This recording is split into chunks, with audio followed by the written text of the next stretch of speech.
Si tu es chef indépendant, tu te demandes peut-être comment tu vas trouver tes prochains clients. La vraie question, c'est plutôt comment faire pour qu'ils sachent que tu existes. Et la clé, c'est de penser ou repenser ta manière de communiquer.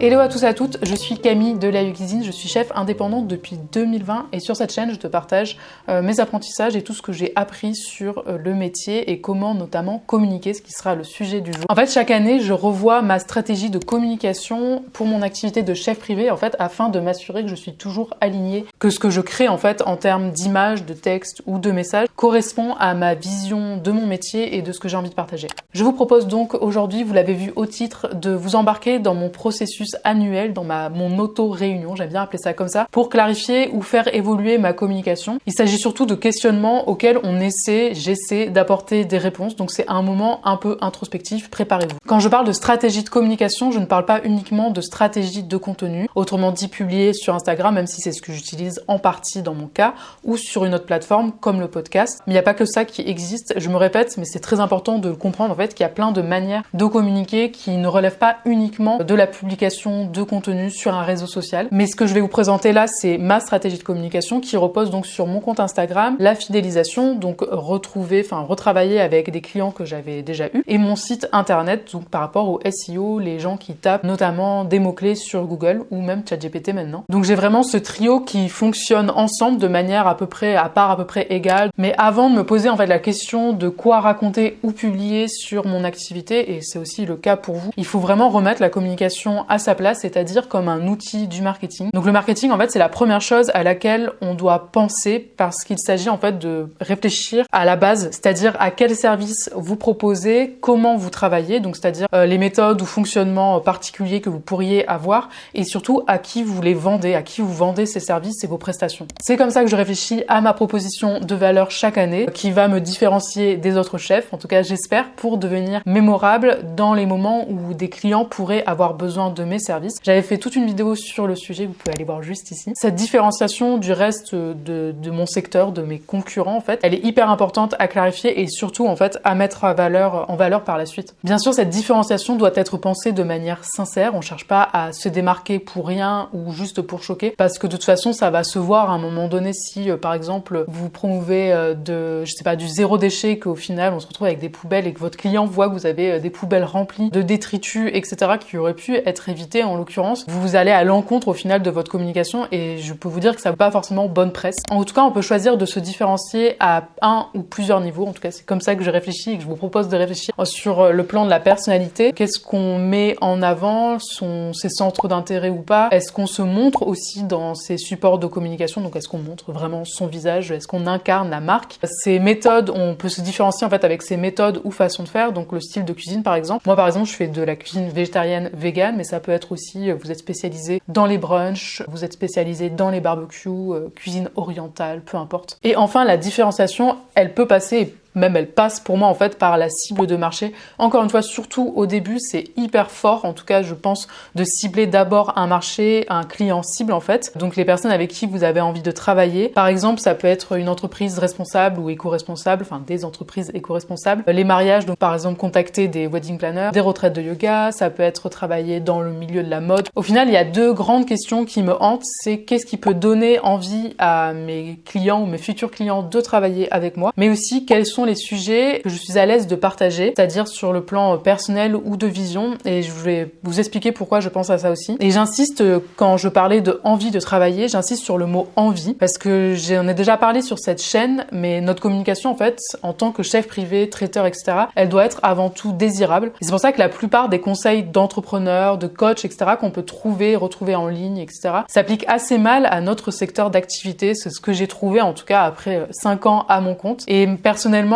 et c'est le conseil que je vous donne en fait, c'est de beaucoup regarder ce qui se fait du côté du luxe, de la mode, et en fait au final de tous ces secteurs d'activité qui sont eux-mêmes non nécessaires, vous voyez ce que je veux dire, dans le sens où ça répond pas à un besoin hyper puissant, c'est pas par exemple un produit qui va résoudre un problème très précis, qui va résoudre un problème tout court. Nous on répond en fait plutôt à des problématiques à un moment T, et c'est plus une question de logistique pour notre client qu'une vraie nécessité. Dès qu'on comprend ça en fait, notre communication elle change forcément. On parle plus de désirabilité que de nécessité, que de besoin profond. Une fois en fait que j'ai repris les bases marketing de mon activité, à savoir le positionnement complet, je passe enfin à la communication, ce que vous attendez sûrement. Mais alors que c'est vraiment hyper important, comme je vous disais, d'avoir ces premiers questionnements, parce que une fois que vous avez ce positionnement clair, donc à qui vous adressez, ce que vous vendez, qu'est-ce qui vous différencie, qu'est-ce que vous voulez mettre en avant, tout le reste est beaucoup plus clair, tout le reste est beaucoup plus fluide à mettre en place au niveau de la communication. Et à ce moment-là, encore une fois, vous en doutez, je me pose encore plein de questions parce que je trouve que c'est beaucoup plus facile en fait de trouver des réponses quand on formule les bonnes questions, si vous voyez ce que je veux dire. Qu'est-ce que je veux partager, comme je vous disais, pourquoi je suis à l'aise de parler, parce que c'est ce qui va me permettre en fait de communiquer avec plus ou moins de régularité. Je vais pas vous mentir, mais quand même, parce que si je suis à l'aise avec les sujets que j'aborde, s'ils me passionnent aussi en fait tout simplement, j'ai moins peur d'oser et j'ai moins peur, enfin c'est moins compliqué aussi je trouve de trouver des idées, parce que quand on a un intérêt à parler de quelque chose, c'est quand même beaucoup plus simple. Aussi, je pense que dans un monde où on promeut également énormément cette idée d'authenticité, de transparence, etc., je pense qu'on a le droit de pas être tout à fait transparent, dans le sens, c'est pas de mentir, mais c'est omettre certains faits. On n'est pas obligé de parler de son chat qui est mort, etc. En fait, c'est vous choisissez les règles de communication, vous choisissez ce que vous voulez partager, ce que vous voulez que les gens, en fait, connaissent de vous, de votre activité, de votre vision. J'avais entendu cette idée, en fait, qu'au final, votre communication, si vous l'incarnez, si c'est une marque personnelle, en fait, si c'est vous, la marque, eh bien, vous pouvez imaginer que vous faites un sorte de zoom x2 sur un trait, sur une partie de vous, mais que vous n'avez pas besoin de montrer tout, en fait, parce que personnellement, je serais extrêmement mal à l'aise si, même sur cette chaîne YouTube, vous saviez tout de ma vie, en fait, ça m'intéresse pas et je pense que ça ne vous intéresse pas non plus. Surtout qu'il faut jamais oublier que on n'est pas des influenceurs, on n'est pas des créateurs de contenu. Nous, on est là pour vendre, hein, sincèrement, c'est ça, pour trouver des clients, peut-être pour aussi se rapprocher de personnes avec qui on pourrait travailler également. Mais justement, en fait, vu que les personnes qui vont tomber sur nos posts, nos vidéos, et selon les sujets qu'on va traiter, en fait, eh bien, ces personnes, si on les a séduites, si elles font appel à nous, on va avoir un rapport professionnel avec elles, pas un rapport personnel. Encore une fois, on est loin de la création, de la fédération, en fait, d'une communauté de gens avec qui on est proche, etc. Là, c'est pas le contraire, mais c'est très différent. Donc, imaginez bien que, par exemple, vous voulez pas forcément que, votre futur client sache que vous avez perdu votre chien. J'en sais rien, je dis ça comme ça, mais réfléchissez vraiment à que tout ce qui va être dit sur Internet peut être retenu. Le deuxième élément, je trouve, qui est extrêmement aidant, qui m'aide beaucoup, en tout cas, moi, quand je fais mon auto-réunion spéciale communication annuelle, c'est de réfléchir à ce que j'appelle mes grandes idées. Donc, c'est-à-dire, en fait, quelles sont mes opinions et ma vision sur mon secteur d'activité, en l'occurrence la cuisine, et ou sur mon secteur cible, en l'occurrence le yoga, puisque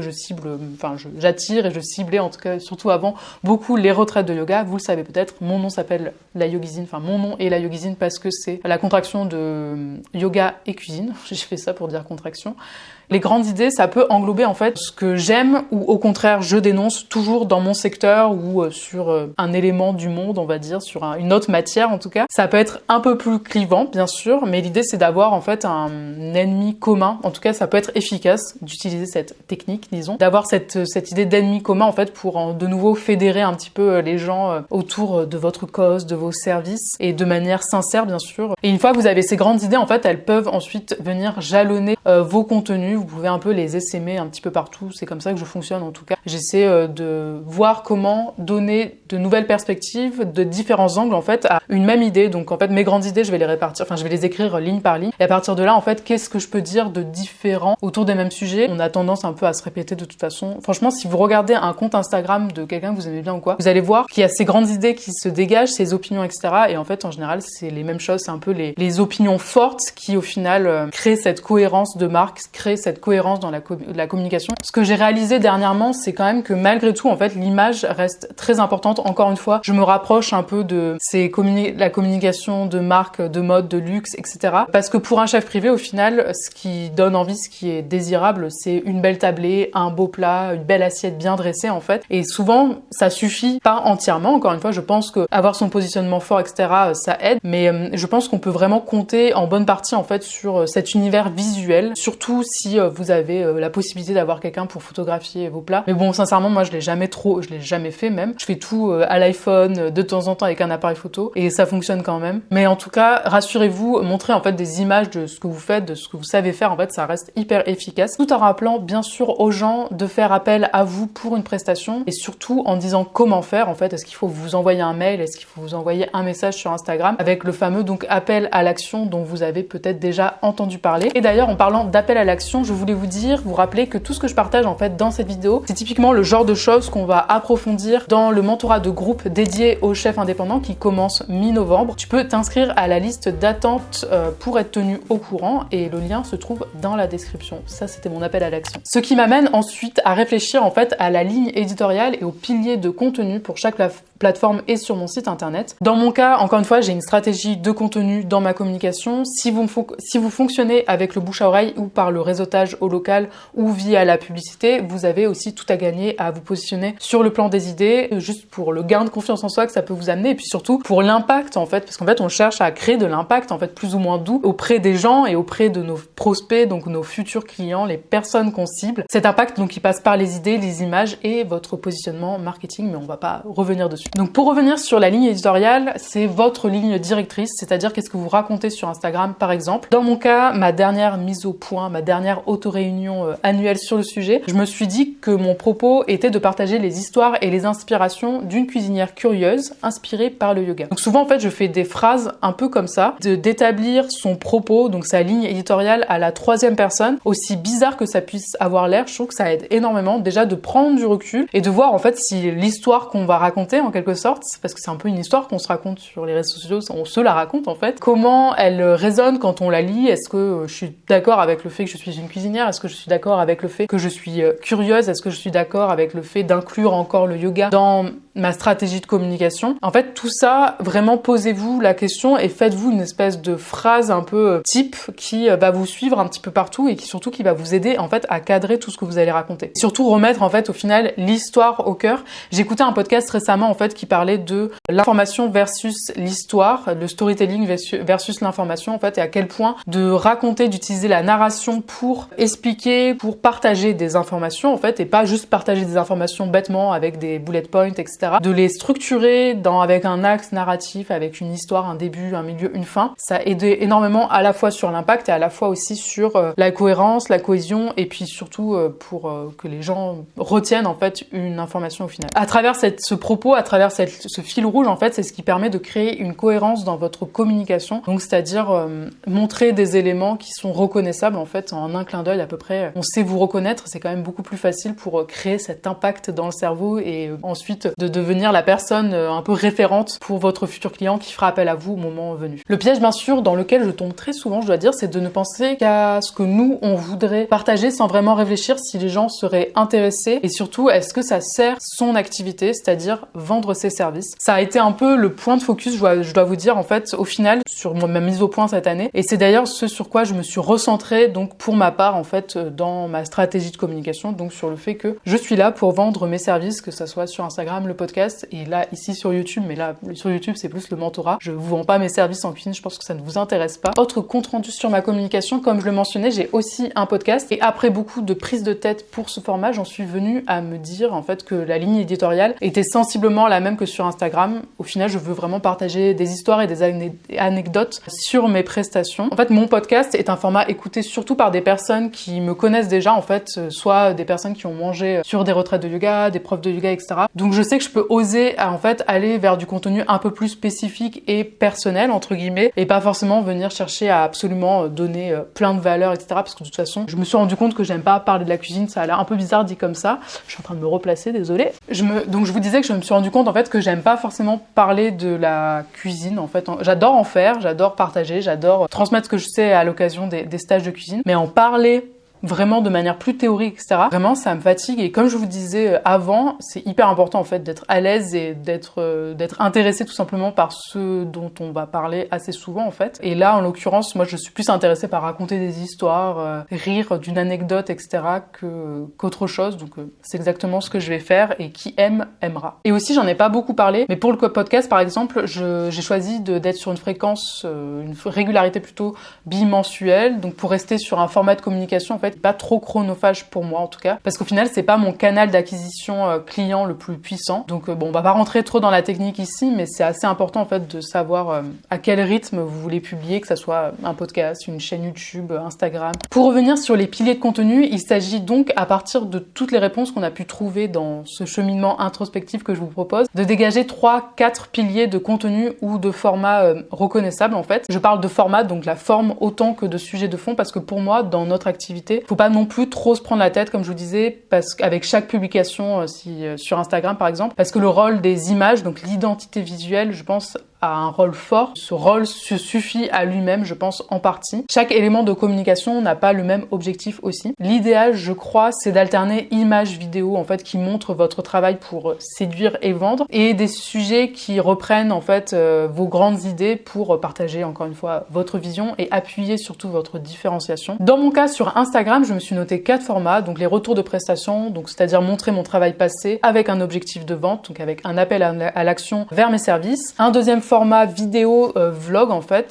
que j'aime bien faire et que j'aime regarder. Du coup, je me suis dit que j'avais envie d'en faire un peu plus et d'en faire quelque chose de régulier sur mon compte, c'est-à-dire un format aussi qui me permet en fait de toucher un plus large public, donc avec un objectif de découvrabilité plus important qu'un format retour de prestation par exemple. Ensuite, je veux poster pour promouvoir mon podcast, donc avec un objectif de connexion, parce que sur le podcast, ça sera des sujets un peu plus, non pas personnels, mais en tout cas, c'est une manière pour mon audience, pour les gens qui me suivent sur Instagram, de se familiariser avec moi. Et au final, c'est assez important que les gens ils vous connaissent déjà un petit peu, parce que s'ils font appel à vous et que vous allez dans leur cuisine, c'est bien qu'ils sachent que vous êtes sympa, tout simplement. Et une semaine sur 2, pour pas trop me prendre la tête, je vais faire un post chronique, j'ai appelé chronique ou anecdote, également pour partager mon regard sur le métier et ma personnalité, donc des textes, des formats un peu plus écrits, parce que j'ai envie aussi de développer l'écriture. C'est un autre sujet. Et au niveau des sujets même, en fait, je souhaite cadrer mes partages autour de 3 choses.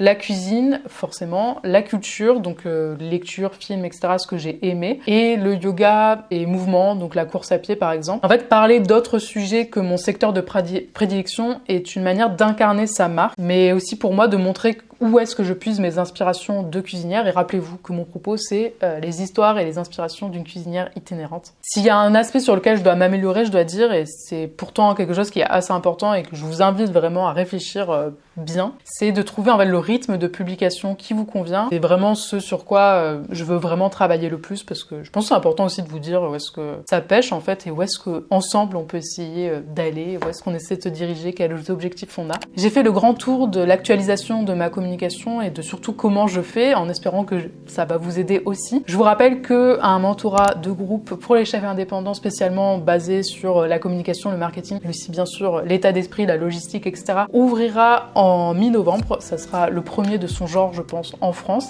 Si vous êtes intéressé par ce mentorat de groupe, on va vraiment utiliser l'intelligence collective. La liste d'attente pour être tenu au courant se trouve dans la description, je vous le rappelle. Si vous n'êtes pas abonné à cette chaîne, pensez à vous abonner, ça fait vraiment plaisir. Et surtout, dites-moi où est-ce que vous en êtes dans votre communication en commentaire. Je serais ravie de vous lire et peut-être de vous aider aussi, ou que d'autres personnes puissent vous aider. Les commentaires sont là pour ça. Merci encore pour votre temps et votre confiance, et je vous dis à très vite. Bye!